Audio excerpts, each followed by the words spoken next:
हाय, Shilpa's kitchen मराठीमध्ये तुमचं स्वागत आहे। आज मी मँगो आईस्क्रीम बनवत आहे। तर चला बनवायला सुरुवात करूयात। ही आईस्क्रीम लहान मुलं देखील अगदी सहजपणे बनवतील, इतकी सोपी आहे।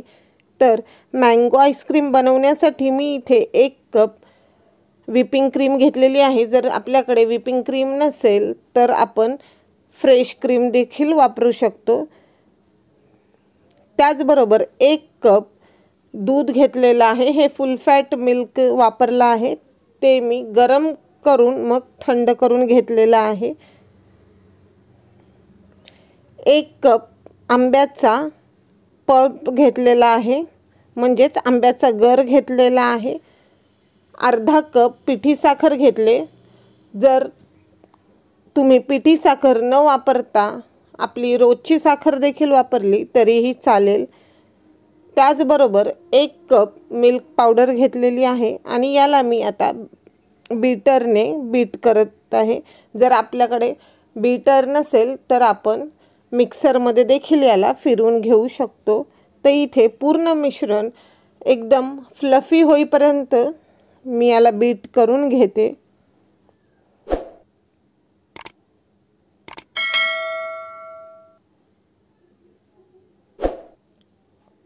साइडचं देखील मिश्रण मी यामध्ये मिक्स करते। याला काही जास्त बीट करावं देखील लागत नाही। 2 ते 3 मिनिटांमध्ये हे चांगलं बीट होतं।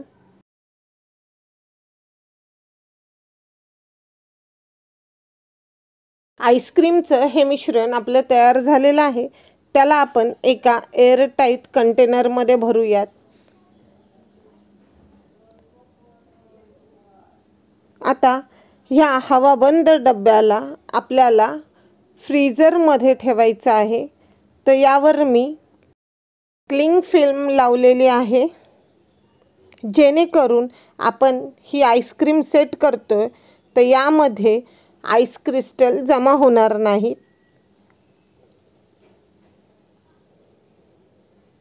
आता हे कंटेनर आपण फ्रीजरमध्ये ठेवून द्यायचं आहे। तर इथे मी 17-18 तासांसाठी हा डब्बा फ्रीजरमध्ये ठेवत आहे।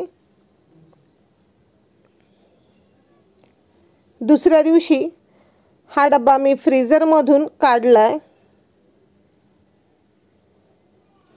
तुम्ही पाहू शकता आपली आईस्क्रीम ही खूप छान सेट झालेली आहे।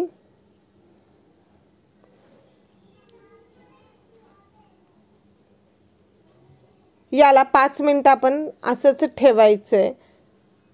पण मी इथे माझ्या मुलाची खूप घाई लागली होती की नाही तू आत्ताच काढ मला खायचे। त्यामुळे मी ही आईस्क्रीम आता काढून तुम्हाला दाखवते। तुम्ही पाहू शकताय ही आईस्क्रीम तुम्ही एकदा स्वतः ट्राय करा आणि मला सांगा की तुम्हाला ही आईस्क्रीम कशी लागली। मला तर खूप भारी लागली। म्हणजे जो रिअल मँगोचा फ्लेवर येतो ना तो ह्या आईस्क्रीममध्ये येतोय आणि जबरदस्त आहे ही आईस्क्रीम। तुम्ही एकदा तरी ही आईस्क्रीम बनवून ट्राय करायला पाहिजे। तुम्हाला ही मी बनवलेली अगदी साधी सोपी मँगो आईस्क्रीम कशी वाटली ते मला कमेंटमध्ये सांगा। जर आवडली असेल तर व्हिडिओला लाईक करा, शेअर करा आणि चॅनलला सबस्क्राईब करायला विसरू नका। आणि हां, स्वतःची काळजी देखील घ्यायला विसरू नका।